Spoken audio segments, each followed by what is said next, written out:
First aid may be defined as the early assistance to the sick and injured. The purpose of this picture is to show how first aid may be accomplished by simple methods. It is a mistake to think that one must know many things in order to be helpful to one recently injured. However, a few things must be understood if an officer or soldier is to do what is necessary to save life or relieve suffering in the field. Much harm may be done through ignorance or clumsiness unless a few elementary principles of first aid are thoroughly mastered. War wounds reduce the effectiveness of combat units by the loss of men whose training and experience make them valuable to the commander. The first aid applied during the first 10 minutes after a soldier is wounded may determine whether he will be permanently lost to the fighting force or return to duty.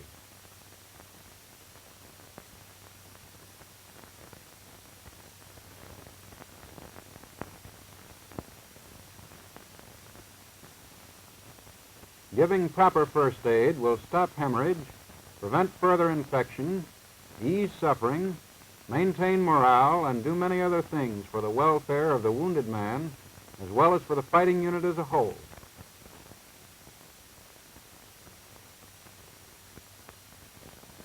Wounds may be very slight, as mere scratches on the hand, or severe, as by crushing or the impact of a shell fragment involving considerable surface and deep tissue.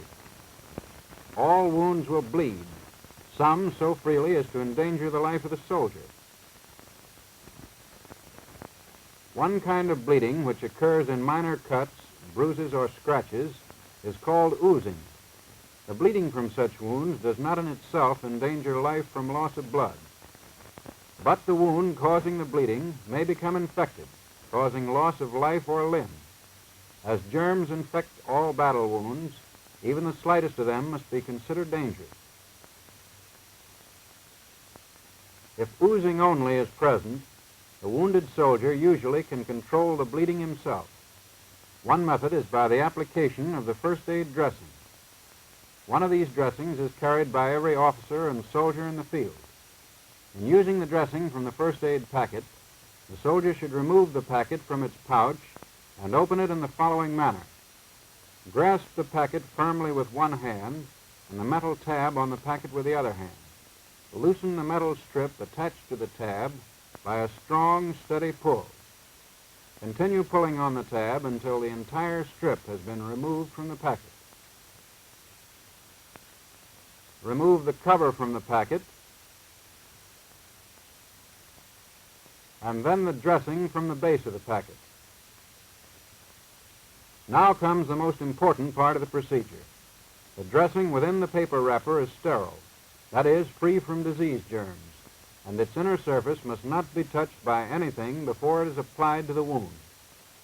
Remove the paper cover and grasp the dressing by its two flat surfaces with both hands, keeping the edge of the dressing, which is marked by a red paper, toward your body. Open the dressing as you would a book and apply the inner surface of the dressing to the wound surface. Bind the dressing in place by means of the attached bandages. The application of this dressing should be sufficient to control slight oozing and to prevent further infection of the wound.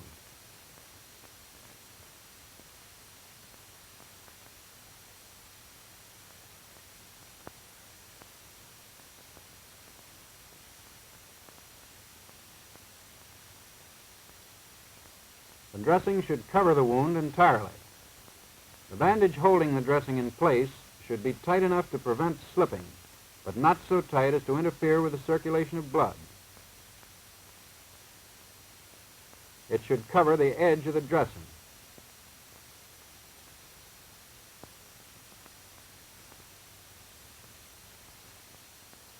This picture shows the typical spurting of blood which occurs when an artery is cut. This form of bleeding causes a large proportion of deaths on the battlefield, and prompt action is required in its control. When arterial bleeding takes place from a wound on the arm, such as here or here, the bleeding must be checked at once by pressure of hand or tourniquet at a point between the wound and the body, where the artery can be pressed against a bone. Similarly, arterial bleeding from a wound on the leg should be checked with a tourniquet between the wound and the body. The tourniquet should be used only in cases where the loss of blood may be so great as to endanger life. If used, care must be taken that the skin and tissues are not damaged by the application.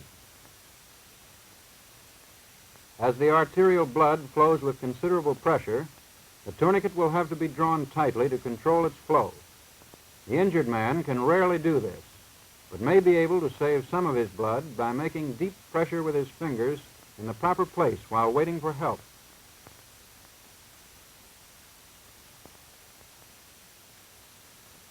This tracing shows the principal artery of the upper arm. Note carefully the point for compression so that you will know where to make pressure on your own arm or that of another person to stop the bleeding. This tracing shows the principal artery of the thigh. And this is the point where pressure should be made to stop arterial bleeding in the leg.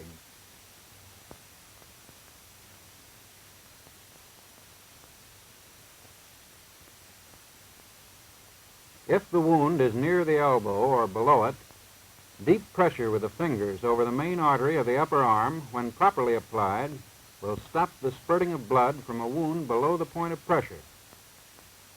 The artery must be pressed against the bone. If someone is nearby, the soldier should call for help. The one coming to his assistance should get a piece of stick, a small stone, or some other smooth object of suitable size, pad it with a handkerchief, and place it directly over the artery where the fingers have been.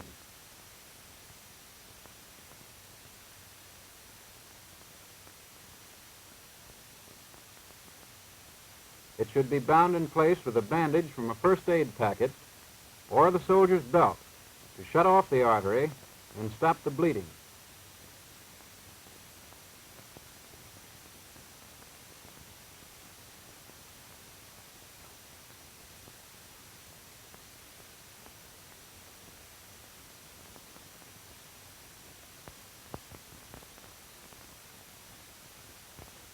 If the wound is in the middle or lower part of the thigh or on the lower leg, hand pressure is applied to the inner part of the upper thigh with enough strength to press the artery against the bone. The thigh is very thick and muscular, so that considerable pressure is necessary to stop bleeding.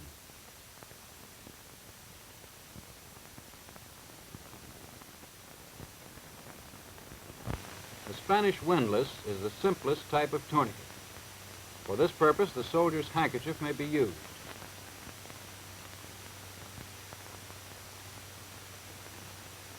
To apply such a tourniquet, the handkerchief is looped around the arm and knotted.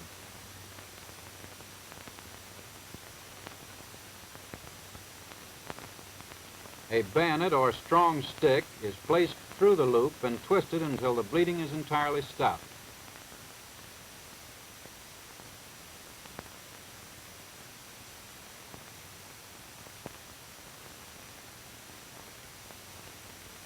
It is important to remember that a tourniquet shuts off all blood supply in the limb beyond the point at which it has been applied. If the tourniquet is left in place too long, the limb will become swollen, dark in color, and very painful. Soon the tissues will begin to die if the blood is not allowed to flow to them.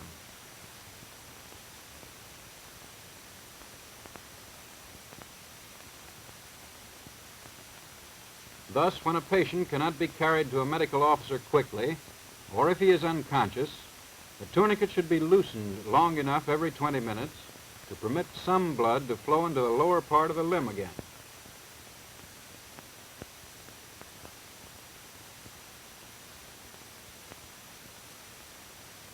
After a few minutes, the tourniquet is again tightened for another 20 minutes.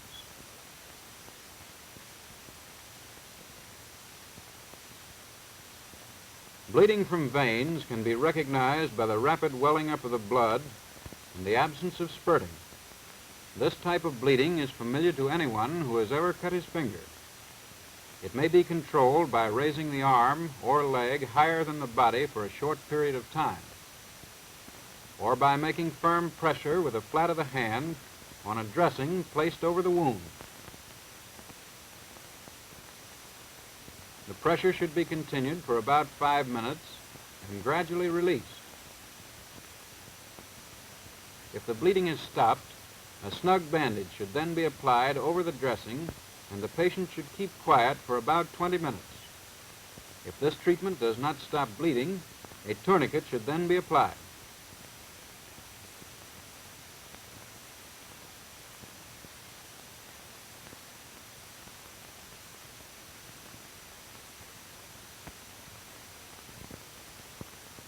No matter what the type of bleeding, as soon as the flow of blood is controlled, the wound should be covered with a protective dressing to prevent further infection.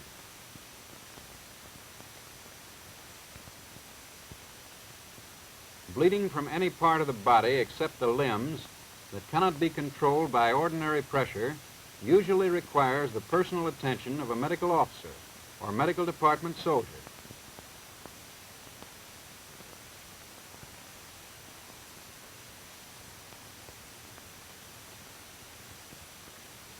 Bleeding from minor wounds of the head and other parts of the body may be controlled by the application of very tight bandages, but, as in all cases of severe bleeding, obtain the services of a medical department officer or soldier, or carry the patient to an aid station or dispensary.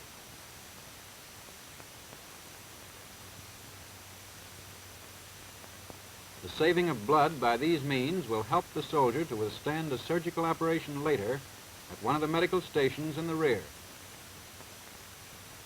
Some wounds may be bleeding dangerously within the body, with blood not showing on the surface. This is known as concealed or hidden bleeding. Patients become very pale, breathe rapidly, and soon become unconscious. All such patients should be gotten to an aid station without delay. They should be handled very carefully as they are carried.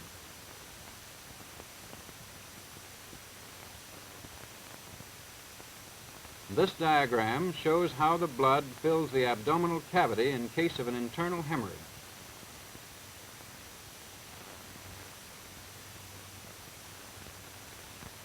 In all cases involving emergency treatment of bleeding wounds, a few points must be emphasized. Never touch a wound directly with your fingers or with anything except the sterile bandages in the first aid packet.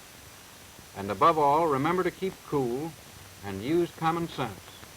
The right thing, correctly done, will ease suffering and give a man a better chance of recovery.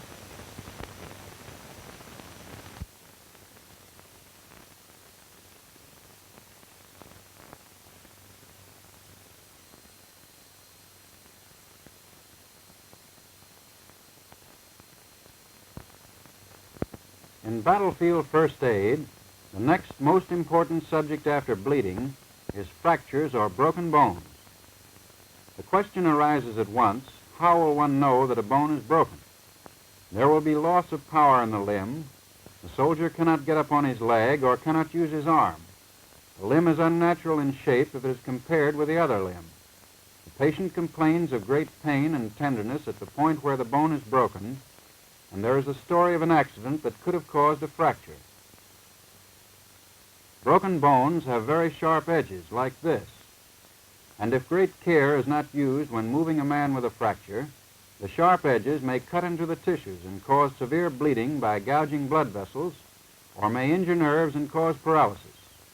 Be gentle when moving a patient with a broken bone so that no additional damage will be done.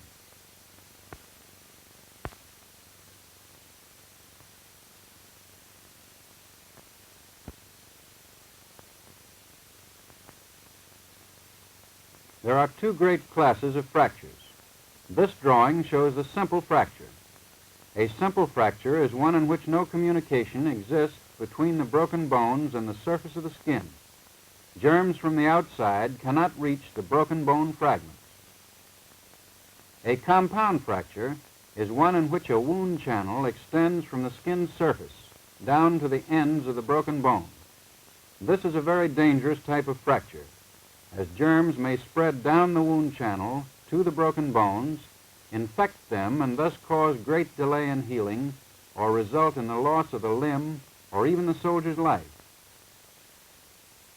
If the wounded man is not handled carefully, a simple fracture may be changed into a compound fracture by movement that forces sharp ends of the bone up through the skin. To prevent additional damage, the limb should be fixed in position before moving the patient from the place where he was hurt. Fixing fractures is accomplished by means of splints. If a medical officer or soldier is not nearby, apply a temporary splint yourself if you consider it necessary to move the wounded man. When a second man is available, he should make extension by a strong, steady pull on the limb during application of the splint.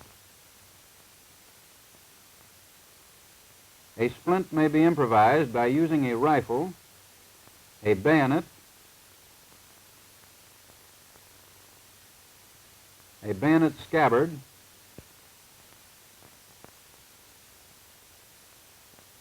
blankets,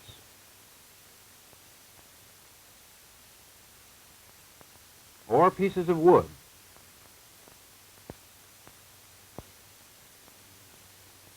It may be necessary to straighten out a leg before applying a splint. A fracture can best be handled by two men, one of whom grasps the heel and instep of the injured leg firmly with both hands and makes a strong, steady pull until the leg is straightened. Maintain this steady, even pull whenever the leg is moved.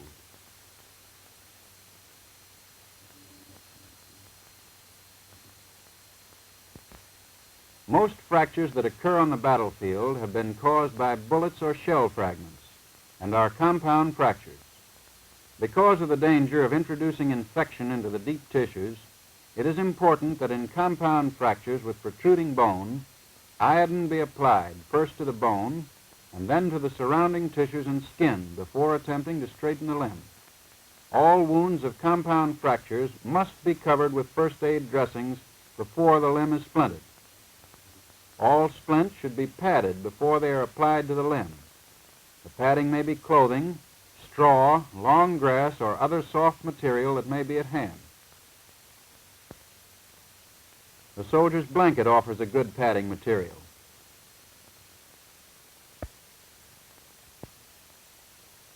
The padding is fastened to the splint by making use of shoestrings or any similar article.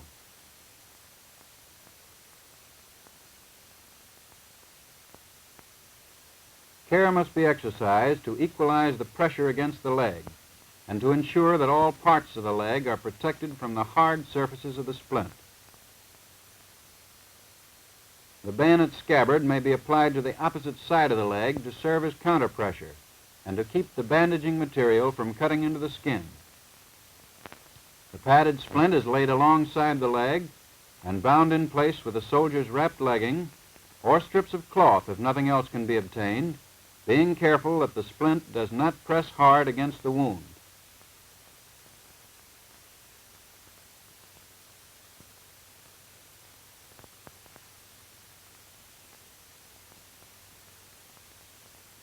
A splint must be applied in such a way that it will be impossible for the leg to be bent at the point where the bone is broken.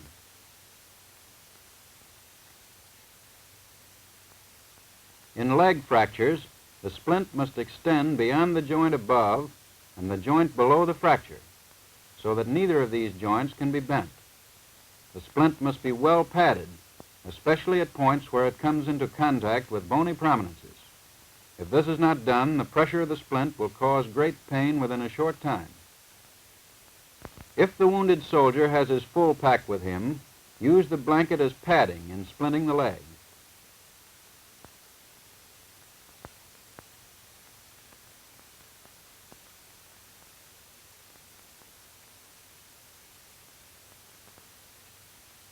Lay the blanket out flat on the ground and fold it so the width will be about 3 feet.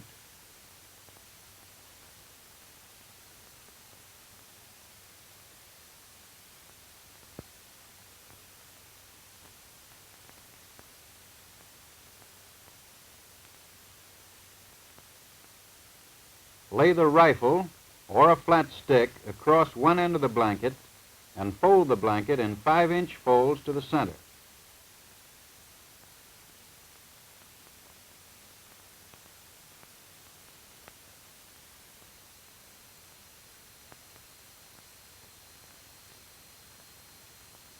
Next, lay the bayonet and scabbard, or stick or board, across the other end, and make similar folds to within 3 inches of the other folded end.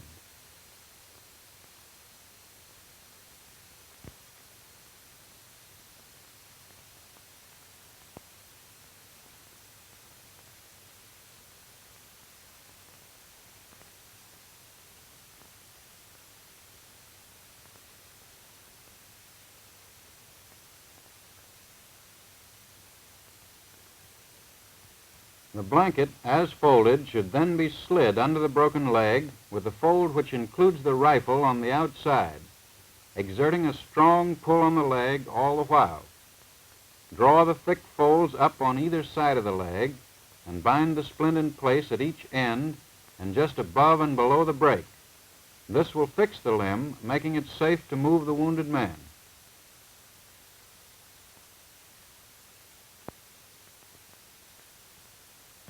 If the break is below the knee, prepare the splint in the same manner, but apply to include the foot and the knee joint. As an added safeguard, both legs may be bound together, the good leg adding rigidity to the splinted leg.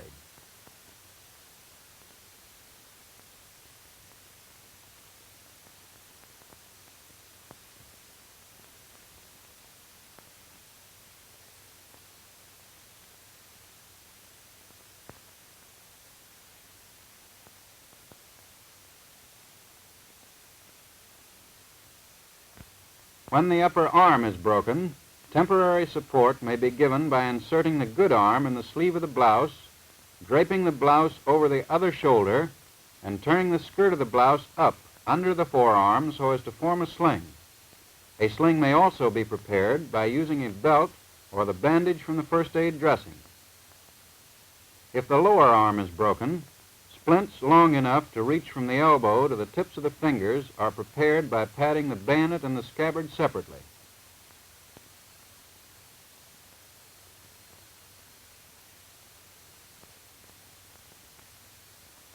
The padded bayonet is laid along the back of the forearm, hilt at the elbow, and the padded scabbard along the inner surface of the forearm. These splints are then bound in place with a wrapped legging or other similar article.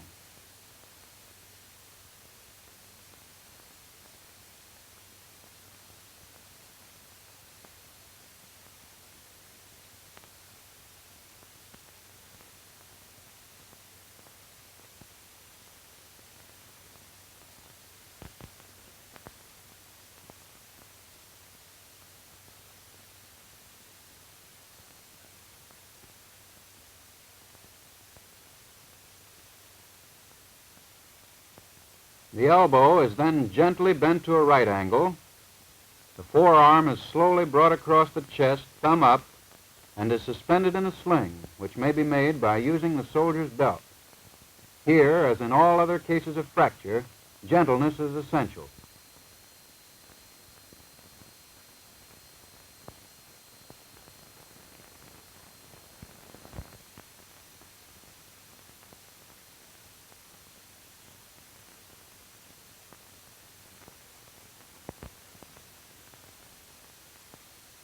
The combat soldier can spend little time aiding wounded during the firefight, but there will be opportunities to give assistance that may mean the saving of life.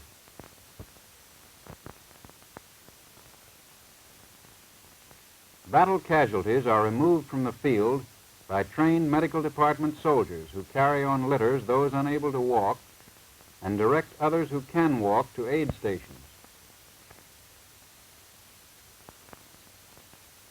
During lulls in the battle, combat units are called upon to furnish extra litter bearers to help clear the field if many wounded remain, for all casualties should be placed in the hands of medical officers at the earliest possible moment.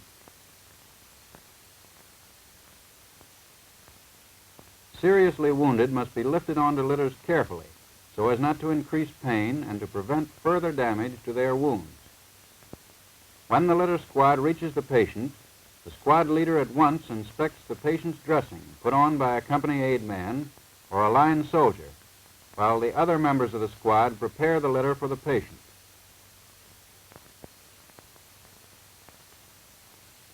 The squad leader posts 3 bearers at the injured side of the patient and takes a position opposite them at the patient's hips. All kneel toward the patient and slide their hands and forearms under him to secure a firm hold. At the command of the squad leader, the patient is gently lifted to the knees of the 3 bearers. The squad leader procures the litter and places it under the patient.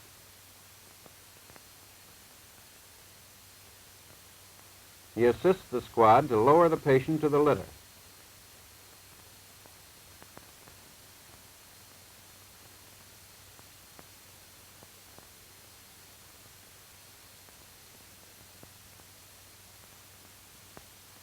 A litter bearer takes post at each of the litter handles. Grasping it firmly, all lift at the command of the squad leader, keeping the litter level. When carrying the loaded litter, the patient is carried feet first. The bearers avoid keeping step, as that would cause the litter to sway.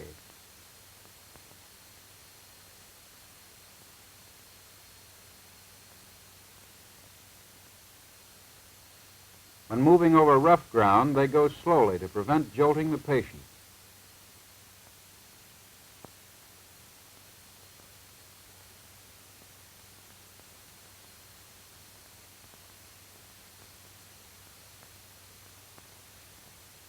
When a litter squad approaches a fence or other obstacle that cannot be torn down readily, the squad lowers the litter, 1 bearer going to the opposite side.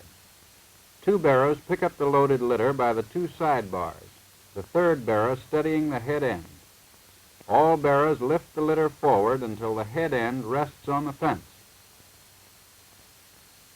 The other bearers cross the obstacle and help lower the patient to the ground.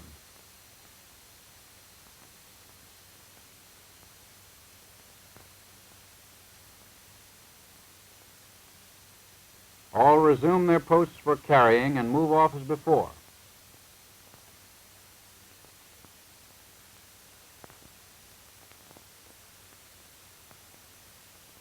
A deep ditch is crossed with similar care, so the litter will be kept level during the crossing.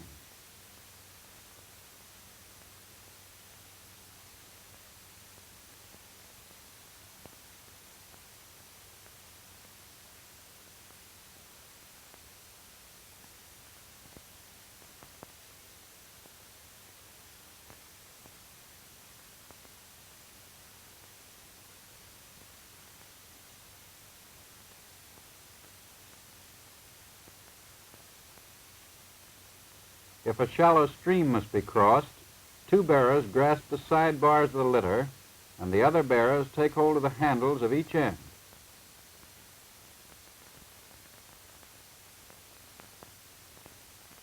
They move through the water slowly. This is done to prevent the patient from falling if one of the bearers should slip.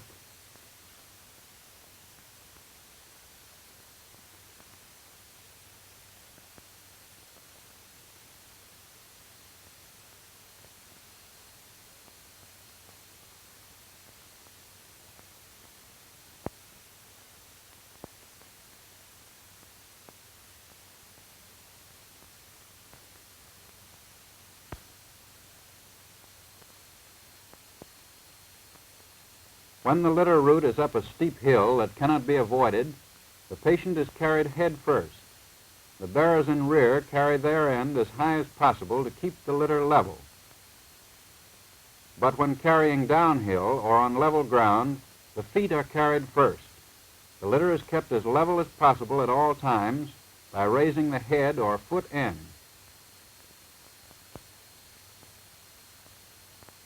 Exposure to hot sun, rain, or cold causes great suffering to wounded soldiers lying out on the field, and every effort should be made to protect them from the elements.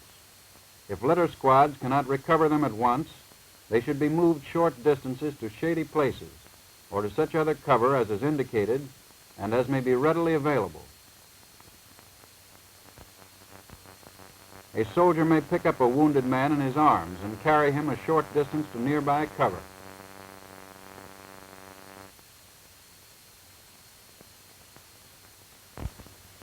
If the casualty must be carried a greater distance and the wound is such it will not be damaged by the movement, the patient may be carried across the shoulders. Lift the casualty to standing position and grasp the right wrist of the patient with the left hand, drawing his right arm over your head and down to your left shoulder. Next, shift your right shoulder down to the patient's crotch, pass your right arm between his legs, and grasp the patient's right wrist. Now raise to an upright position with the patient across your shoulders.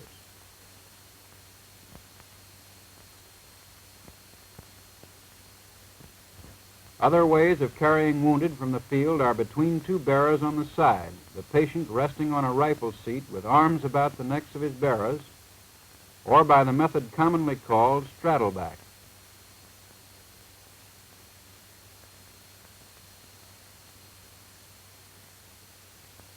An additional first aid procedure that will help morale is giving water to those unable to help themselves. One danger must be emphasized in this connection. Do not give water to a soldier who has been wounded in the lower part of the chest or in the belly.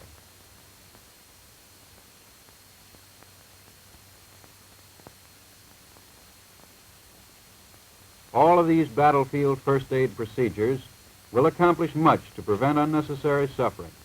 They will save life and place wounded in the hands of the personnel of the medical department in such condition that further treatment will be rendered more effective.